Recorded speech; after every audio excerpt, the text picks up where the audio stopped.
Rh- Rheumatic fever is a very common disease still in this part of the world because the proper management and uh, prevention is not carried out. It is caused by beta hemolytic streptococci, which affects the throat, and it can cause two types of diseases. It can cause a rheumatic fever. It can cause also acute glomerulonephritis. Rheumatic fever is defined through the Jones criteria, minor and major. There can be carditis, polyarthritis, chorea. Then it can also cause to increase, uh, can cause proteinuria in the urine, and it can also cause erythema marginatum, subcutaneous nodules in the shin of the legs, and also it can later on it causes valvular heart disease, especially mitral stenosis. Mitral stenosis is a progressive lesion in which the mitral valve becomes stiff and the diameter becomes narrow, and then the left atrium cannot much pour blood into the left ventricle, and there's a backflow then, and then it leads to secondary pulmonary hypertension. uh, it can also cause hemoptysis, shortness of breath, fatigue, and these are the manifestations of the heart being affected. Mitral stenosis clinically is, if on examination, there is a mid-diastolic murmur with pre-systolic accentuation, and there is an opening snap.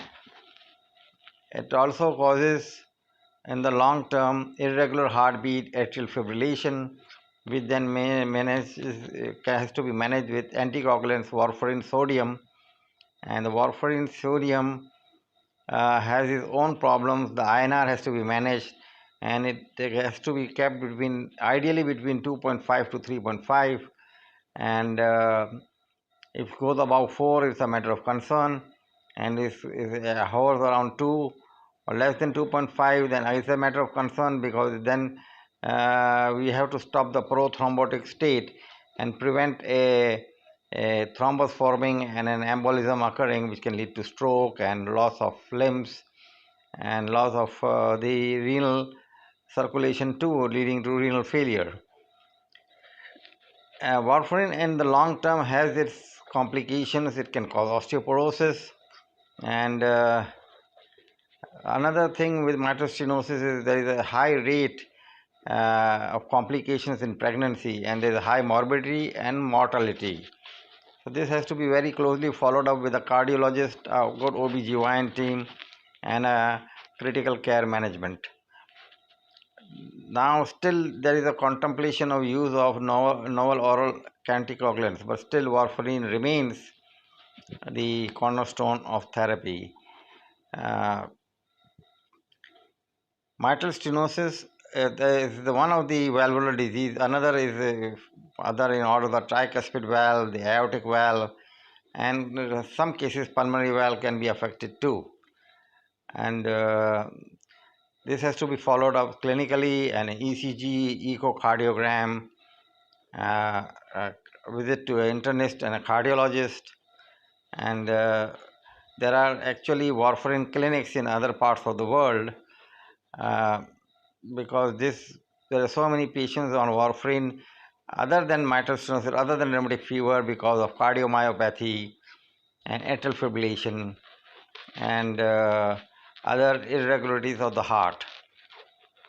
These things are extremely important, and we need to make an algorithm and have a rheumatology clinic of rheumatic heart diseases in Pakistan, and then as a preventive further measure, those people who already have rheumatic heart disease, they need prophylaxis with antibiotics, and one can also use benzathine penicillin injections 2.4 million units every month, so to prevent a further uh, attack of rheumatic fever because of beta hemolytic streptococcal throat infection.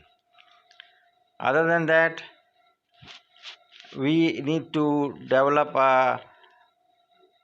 preventive mechanisms in which, like there is a beta strep screen on throat infections, and those people who are deemed who can develop this disease are given penicillin, and the thing is stopped right in its track. My name is Dr. Munir Hussain Faswala. I do practice at Samrose Hospital, Karachi, at Sunny Medical Center at Suparko Road, Karachi, Karachi Medical Complex, Gulshan Iqbal, Block 16, Karachi. My telephone number is 02134380964. My mobile number is 0092 300 669.